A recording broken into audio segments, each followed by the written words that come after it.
Bonjour à tous, j'espère que vous allez bien. Je vous retrouve aujourd'hui pour une nouvelle vidéo Focus Couture et nous allons parler du Sweet Mitch de la Maison Victor.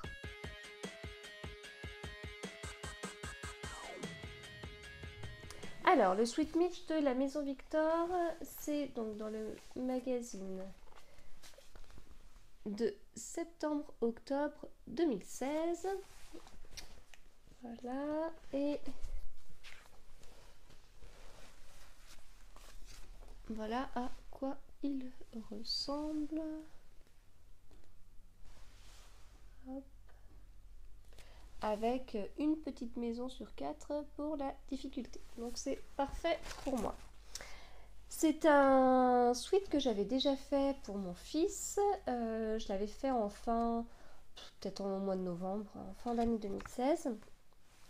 Donc j'avais fait avec un tissu avec des pingouins de chez Super Bison que j'avais acheté au CSF.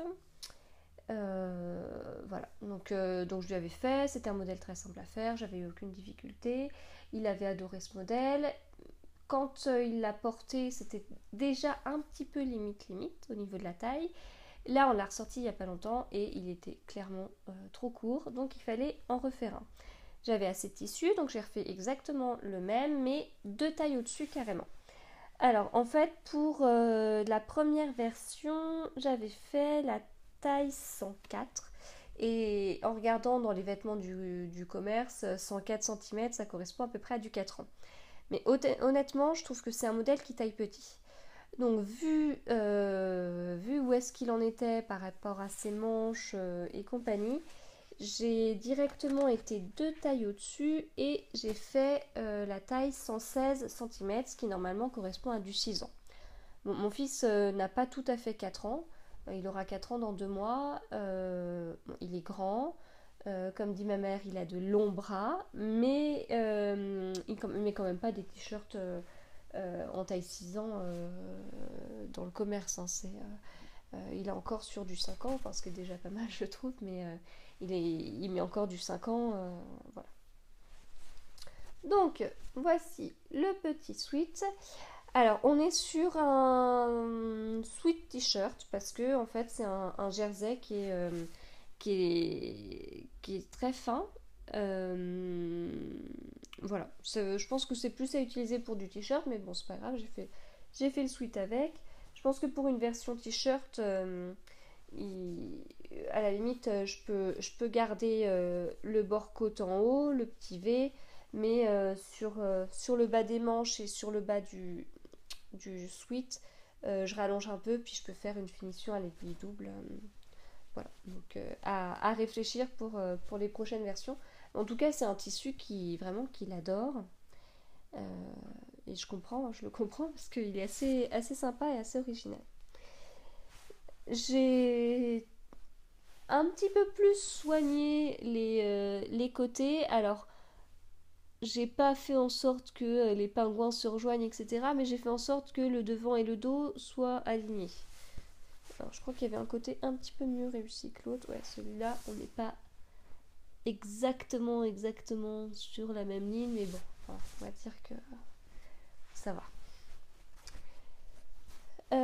Alors, il est vraiment simple à coudre et je pense que la raison, c'est que on ne coud que avec du point zigzag et les coutures sont toutes invisibles puisque il n'y a aucune finition visible. Enfin, si on a le V là, donc le V en bord côte, que qu'on borde de zigzag avec un zigzag qui continue un peu. Bon, c'était pas, j'avais pas hyper bien réussi, mais noir sur noir, on s'en fiche un peu. Hein.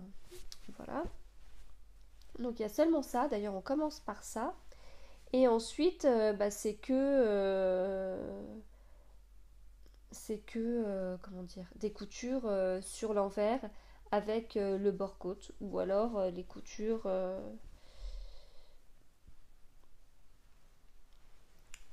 à l'intérieur sur les côtés. En fait, on fait une couture, puis après on coud ensemble les deux pièces. Voilà.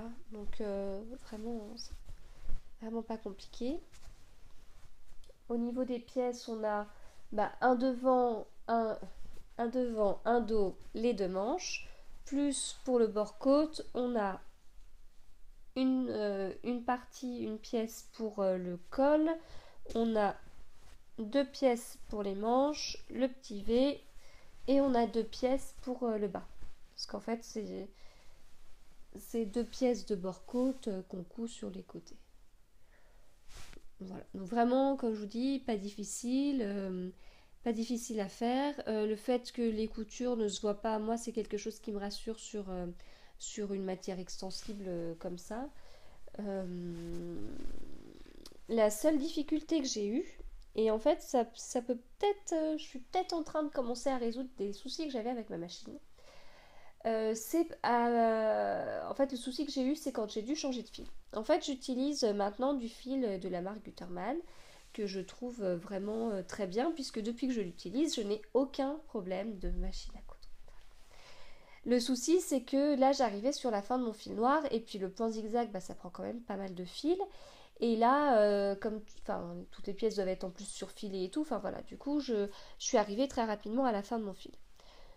Je pense avec le recul qu'il aurait fallu que je ne surfile pas mes pièces, que je les surfile avec mon fil d'après par exemple, sachant que le fil Gutermann, il n'y a aucun souci avec, j'aurais dû le garder pour les coutures principales entre guillemets, mais j'ai pas fait ça comme ça, et une fois que j'avais plus de fil Gutermann, j'ai sorti mon autre fil noir que j'avais, et c'est un fil de la marque Froufrou. Et là j'ai vraiment galéré parce que en fait la canette sautait régulièrement, donc ça faisait comme des petits bourrages. Je dois en avoir d'ailleurs. Je dois en avoir sur mes coutures. Voilà, ça faisait des trucs comme ça. Des trucs pas beaux là. Non. Ça se voit pas, donc on s'en fiche. Mais quand même, c'est pénible parce qu'à chaque fois qu'il y a ça, ça veut dire que ça saute. Et en fait, c'est le fil qui sort vraiment de ma canette, quoi. Donc il faut que je sorte ma canette et puis que je le remette que je le repasse dans la petite encoche dans le porte-canette. Je sais pas si j'utilise le bon vocabulaire, mais si vous faites de la couture, vous voyez ce que je veux dire. Et voilà, donc c'était assez pénible. J'ai eu aucun souci avec le premier fil, je change de fil et j'ai plein de problèmes. Donc je me suis dit, c'est un souci de fil, ça va pas. Sauf qu'en fait, j'ai racheté une autre bobine de fil, mais qui n'est pas du fil Gutermann, parce que j'en ai pas trouvé. Et j'en voulais une assez rapidement en fait. Enfin, on est reparti quelques jours en vacances, j'ai racheté du fil là-bas pour mon retour, parce que je voulais tout de suite coudre. J'ai sorti la machine à coudre hier soir avec ce nouveau fil que j'ai trouvé très fin, et encore une fois, ça sautait tout le temps. Donc c'est assez pénible, surtout quand c'est pour faire une jupe toute simple. Donc ça m'a un petit peu agacée. Et puis à la fin de cette jupe, comme c'était une jupe en jersey, j'ai voulu faire tout l'ourlet avec une finition à l'aiguille double. Donc pour ma finition à l'aiguille double, en fait je mets ma bobine sur le haut de la machine. Et pour faire la deuxième bobine que je passerai dans l'autre aiguille double, j'utilise une canette. Et j'ai sorti, du coup, la canette que j'ai utilisée, c'est celle qui était dans mon porte-canette parce qu'elle arrivait sur la fin, donc comme ça me permettait de contrôler où est-ce que j'en étais. Et j'ai utilisé une autre canette pour ma vraie canette en fait. Et j'avais déjà des petits doutes par rapport à ça, et ça a été confirmé hier. En fait, la canette que j'ai sortie était d'une taille différente de la canette que j'avais avant. La canette que j'avais avant, elle était un petit peu moins longue, le diamètre était un petit peu plus court et elle était un petit peu bombée. Et là, celle que j'ai utilisée, elle est plate et le diamètre est un petit peu plus grand. Comme le diamètre est un petit peu plus grand, ça rentre parfaitement dans mon porte-canette. Donc il n'y a aucun jeu en fait. Et je me demande si justement le souci n'est pas venu de ça, si le fil ne saute pas quand il y a un petit espace entre la canette et le porte-canette. Parce que j'ai utilisé, après c'est comme une enquête, hein, j'ai des petites idées, des petits soupçons, puis je fais mes petits tests et voilà, c'est confirmé ou c'est pas confirmé. Mais là en fait, ce qui s'est passé, c'est qu'avec ma canette qui était un peu bombée, un peu plus courte, la canette sautait tout le temps, le fil de canette sautait tout le temps. Et en utilisant ma canette plate, je pense pas que ce soit le fait que ce soit bombé ou plat, hein, mais c'est vraiment le diamètre était plus grand et du coup recouvrait entièrement mon porte-canette sans jeu. J'ai eu aucun souci. Alors que le fil était le même et que le fil était aussi fin qu'avant puisque c'était le même, voilà. Donc je pense que j'ai des soucis plutôt de canette. que de fil. Donc peut-être qu'avec le fil Gutermann ça passe pas, ou ça se passe peut-être mieux, mais je pense qu'il va falloir que je trouve des canettes au diamètre exact de ce que je cherche. Donc concrètement, mis à part aller dans des boutiques de tissus avec ma règle pour mesurer exactement à travers la petite boîte si le diamètre est bon, je ne vois pas trop comment faire. Mais bref, en tout cas, c'est agréable quand on peut coudre, surtout quand c'est un ourlet, quoi. Enfin, l'ourlet, c'est quelque chose qui se voit. Si on sait que tous les centimètres ou tous les 5 centimètres, ça va sauter, donc après, il va falloir récupérer son ourlet, ça fait pas une finition hyper clean. Que là, au moins, j'ai fait tout mon ourlet, puis c'était l'ourlet d'une jupe, donc c'était sur toute la largeur du tissu. Donc voilà, vraiment, ça s'est vraiment bien passé. Bref, si je reviens au Sweet Mitch, il y a un truc dont je vous ai pas parlé, c'est la quantité de tissu, parce qu'en fait, ça prend pas beaucoup de tissu, et ça c'est chouette. En fait, pour les petites tailles, c'est-à-dire jusqu'à la taille 128 cm, alors je sais pas, ça correspond peut-être à du 8 ans, je pense. On peut, si notre largeur du tissu fait 1,40 m, on peut utiliser seulement 50 cm pour mettre toutes les pièces. Donc toutes les pièces, c'est le devant, le dos et les deux manches. Donc je trouve ça quand même assez économique. Donc là, je suis sur du 6 ans, je suis pas encore sur du 8 ans. Hein, mais voilà, je trouve ça quand même pas mal du tout. Après, le tissu que j'ai utilisé, je me rappelle plus la largeur en fait. Puis j'ai pas vérifié quand je l'ai fait. Mais c'est possible que c'était quand même du 110, je ne sais plus.